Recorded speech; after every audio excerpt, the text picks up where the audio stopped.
What if I told you that the way you spend the first 10 minutes of your morning could decide the entire course of your life? The ancients believed this. They saw dawn not as routine, but as sacred, a time to shape the mind, the spirit, and the day ahead. And their wisdom still speaks to us now, louder than ever. The beginning, they said, is the most important part of the work. Most of us wake up and dive straight into chaos. The phone lights up, the notifications roll in, and before we even leave the bed, the world is already pulling us in 100 directions. But what if you could start differently?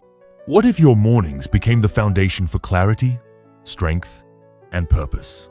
Today, we're going to rediscover how the morning wisdom of the ancients can transform your life.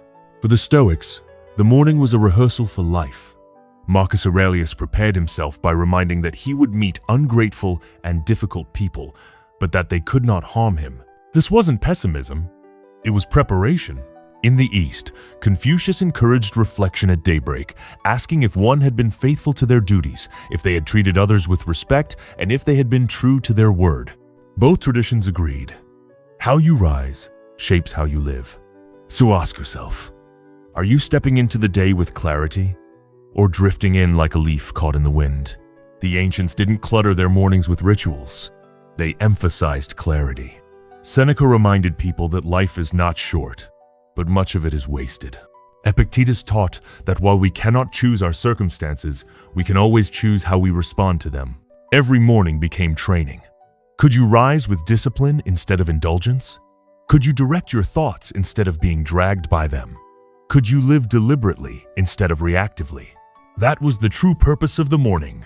3 ancient practices you can use tomorrow. Morning reflection.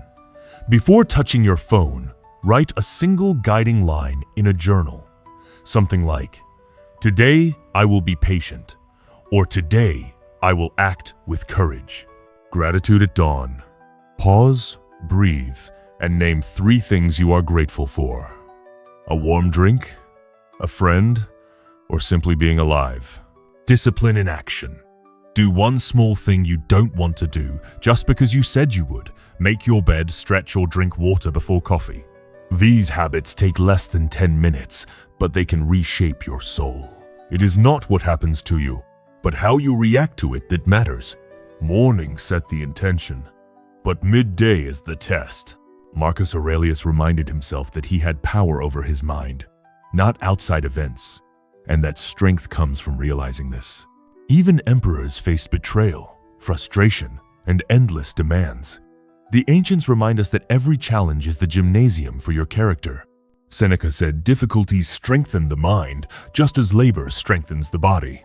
From the East, Lao Tzu wrote that conquering others makes you strong, but conquering yourself makes you mighty. And Confucius taught that being wronged is nothing unless you choose to remember it. The ancients knew that clinging to resentment poisons only you. Let go, and you gain freedom. 3 aphorisms to carry through your day. 1. The obstacle is the way. 2. Man is not worried by real problems so much as by imagined anxieties. 3.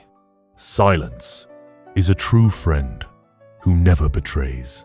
Each one is a reminder of strength, perspective, and dignity. The day doesn't have to end in distraction. The ancients closed it with reflection. Seneca advised calling yourself to account, asking what weakness you mastered, what passion you opposed, what temptation you resisted, and what virtue you gained. This wasn't guilt, it was growth. Reflection turned mistakes into lessons, and victories into encouragement. Life today is faster, louder, and more complex. But the core struggles are timeless. Fear, anger, envy, desire. That is why wisdom is timeless too. Gratitude, self-control, reflection, purpose. Wisdom is not escape, it is strength, it is harmony, it is courage. So tonight, as you set your alarm, remember Plato's words. The beginning is the most important part of the work. Rise with clarity, live with intention, end with reflection. Do this, and you are not just surviving the modern world, You are living with the strength of Marcus, the harmony of Confucius, the courage of Epictetus, and the wisdom of Plato. Wisdom doesn't age. A candle lit in Athens still gives light in New York, in Lagos, in Tokyo, in your room this very morning. If you found value in this ancient wisdom, support the channel by subscribing, liking this video, and turning on the notification bell so you never miss more timeless aphorisms. Tomorrow isn't just another day. It's the beginning of your story.